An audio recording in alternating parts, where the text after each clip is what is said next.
morning from the lakeside county of Kisumu.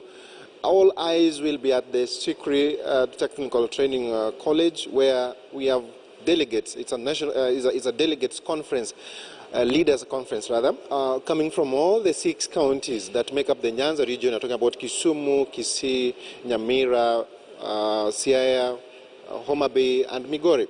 So we expect quite a number of delegates to be there, but because of the COVID-19, we will have a minimum number of people so that we abide by the protocols. This is a very momentous function, political function, if you ask anyone in this region, because this is the first of its kind that ODM leader Raila Odinga is holding. And of course, apart from the fact that we'll have all the delegates, this it goes without saying that it must be one of the functions where he will be seeking to cement the support that the ODM as a party has had in the region. So I'm pleased to have with me here lawyer Ken Amondi, who is also a politically active resident of Kisumu, just to help us break down this particular meeting that we have tomorrow in Homa Bay County, Oyugis. And it appears like it started yesterday with the meetings in Nakuru. And for you, as one of the key figures politically in this region, what do you make of these delegates conference? We have got delegates from all the 6 counties coming together tomorrow. And we also have Azimio la Umoja, which is now the rallying call by the ODM leader Raila Odinga. Let me start by saying that even as we get into the penultimate stage in respect to the succession of President Uhuru Muigai Kenyatta, one of the things that come out clear is that this period we shall be expecting serious coalition building talks.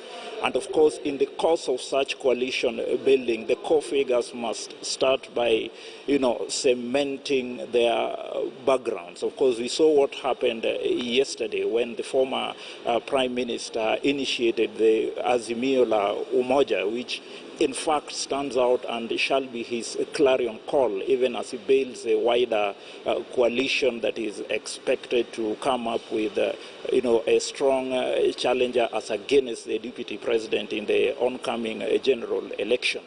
Of course, what I would say is that as it stands, the Orange Democratic Party still remains the core party within the Nyanza region. And of course, secondly, given the perceived backing from the Jubilee establishment, as it stands, the former Prime Minister, or rather whoever they shall back, if at all, has a head start insofar as the succession course is concerned. And so that we would expect that in tomorrow's session, all these facts, all the big-time agenda in terms of what is the difference between what this side of the coalition shall be standing for as against the so-called bottoms-up strategy that is being peddled by the deputy president is concerned.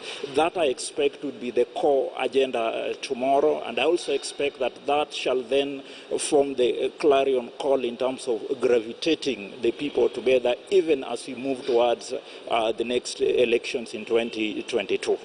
Well, Wakili, tomorrow will just be some 24 hours or less before the Court of Appeal makes its decision regarding the BBI, the fate of the BBI bill 2020 rather. In the morning interview in one of the local stations, ODM leaders say that they're not really keen on having the court ruling on their side. That happened in the morning.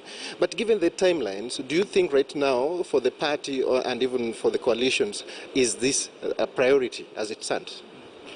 From where I stand, I would advise that whichsoever way the Court of Appeal will give a decision on Friday, really our parties and for that matter the ODM must strategize to move in the sense that in the event that the Court of Appeal, as it were, overturns the High Court decision, then it would mean that most of that which were promises and are captured within the BI document, then there is that possibility that, some of the promises, for example, we are talking of increment in terms of disbursements to the counties. There's a sense in which the same would then be, then be internalized and caused to be effected faster. But even assuming that the Court of Appeal in the end of the day sustains the decision of the High Court,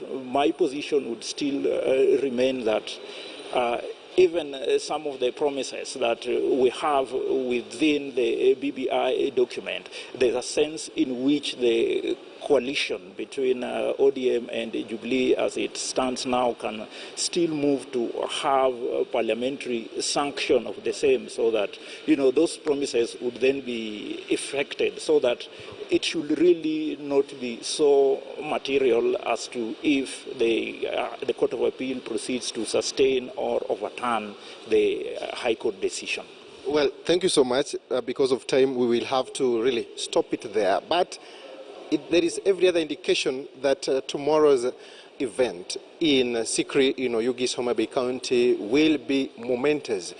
We can only imagine a bit of it, but the last time we had such kind of a convention, ODM leader Raila Odinga proceeded for the swearing in and he became the people's president. And of course, right now, as we head back to Homa Bay County again, we are keen to see what political developments will be unfolding in that part of the region. Back to you in studio. All right, thank you very much, Kevin Ogutu, for that. You'll be staying in that